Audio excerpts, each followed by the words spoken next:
नमस्कार दोस्तों, एक बार फिर से स्वागत है संसारिक जीवन में। तो दोस्तों, जिस घर में स्त्री और पुरुष के बीच मतभेद हो, वह घर कभी सुख शांति में नहीं रह सकता है। हमेशा कुछ ना कुछ मुसीबतें और संकटें उस घर में उत्पन्न होते रहती है। लेकिन यदि उस परिवार में कुछ ऐसे लोग हो जो समस्याओं को समझकर आपको समझाने की कोशिश करता है, तो आप उनके बातों को ध्यानपूर्वक सोचें और अपने स्त्री और पुरुष के बीच उस मतभेद को दूर करने की कोशिश करें। यदि आपके घर में मतभेद दूर हो गया तो आपके घर में प्रेम का निवास होगा, और जिस घर में प्रेम का निवास होता है उस घर में सफलता और धन दोनों की प्राप्ति होती है। तो दोस्तों, आप अपने घर में धनवान बनने के लिए पति पत्नी में प्रेम का व्यवहार बनाए रखें। तो चलिए इस वीडियो को शुरू करते हैं। हम अपने मन से ही प्रेम का भाव ला सकते हैं, और जिस घर में आदमी सफलता पाना चाहता है उस घर में हमेशा प्रेम का भाव होना चाहिए। घर के स्त्री और परिवार के सभी व्यक्ति के मेल जोल से ही घर में प्रेम का भाव उत्पन्न होता है। लेकिन घर के स्त्री और परिवार के बीच भेदभाव उत्पन्न हो जाए, वहाँ प्रेम का कोई जगह नहीं होती। उस घर में हमेशा संकट, दुराचार का समस्या उत्पन्न होती रहती है। तो दोस्तों, प्रेम से धन सफलता का आगमन कैसे होता है? दोस्तों, एक कथा बहुत पुराने सालों की है। एक गांव में एक छोटा सा परिवार रहता था। उस परिवार के लोग आपस में बड़े मेल जोल से रहते थे, लेकिन परिवार के धन प्राप्ति के लिए लोग मेहनत भी खूब विश्वास के साथ करते थे। एक दिन उस गांव में 3 संत भ्रमण कर रहे थे। वे तीनों संत भ्रमण करके ही और भिक्षा मांगकर ही अपना जीवन यापन करते थे। जब वे संत गांव में भ्रमण कर रहे थे, तब उस घर की एक महिला ने संतों को देखा। बोली, बाबा, आप मेरे घर आओ और भोजन करके यहाँ से जाना। तब एक संत ने कहा, आपके पति अभी घर में हैं?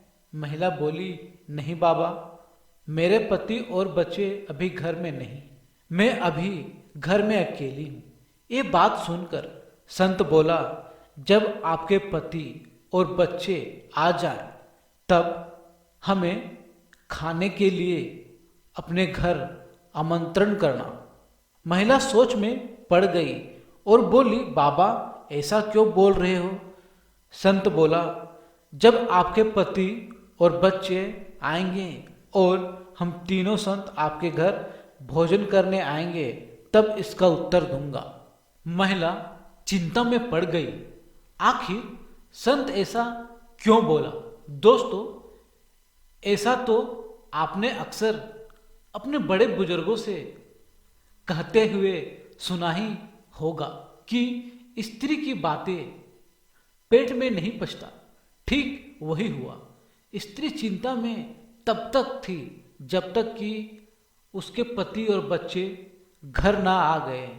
जैसे ही महिला की पति और बच्चे घर आए, महिला ने तुरंत सारी बातें अपने पति और बच्चों को बताई।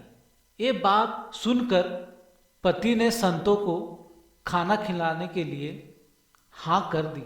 दूसरे दिन जब संत लोग भ्रमण कर रहे थे, तब महिला ने संतों को बुला लिया। तब संतों ने महिला से कहा, हम तीनों संत एक साथ किसी के घर खाना नहीं खाते। फिर महिला ने पूछा, बाबा, ऐसा क्यों? तब संत ने महिला से कहा कि हमारा नाम धन, सफलता और प्रेम है। अपने पति और बच्चों से पूछकर बताओ कि हम तीनों में से किसे खाना पर बुलाना चाहते हो। फिर महिला ये बात सुनकर अपने पति और बच्चों से पूछने घर के अंदर गई। पति ने कहा, हमें धन को अपने घर बुलाना चाहिए। धन को बुलाने से हमें धन की लाभ होगी। तब महिला ने कहा, नहीं, सफलता को बुलाना चाहिए, इससे हर काम में सफलता मिलेगी। वहीं पर बच्चों ने कहा, प्रेम को बुलाना चाहिए, प्रेम से बढ़कर दुनिया में कुछ भी नहीं। पति और महिला ने अंततः अपने बच्चों की बात मान ली और प्रेम के लिए घर के सभी परिवारों में हामी हो गई। महिला बाहर गई और प्रेम संत को भोजन के लिए आमंत्रित किया। प्रेम नाम का संत महिला के साथ घर प्रवेश करने लगा। तभी दोनों संत भी साथ में घर प्रवेश करने लगे। यह देखकर महिला सोचने लगी, ये क्या है? तो महिला बोली कि आपने तो कहा था कि तीनों संत में एक ही हमारे घर पर भोजन करोगे, अब आप तीनों क्यों आ रहे हो? संत ने जवाब दिया, अगर आप धन या सफलता को बुलाते तो केवल एक ही संत आपके घर भोजन करने आता, लेकिन आपने प्रेम को बुलाया है और जहाँ प्रेम रहता है वहाँ धन और सफलता अपने आप आ जाते हैं। तो दोस्तों, इस कथा की सीख यह है कि हमें जीवन में सबसे अधिक प्रेम को महत्व देना चाहिए। जिस घर में प्रेम रहता है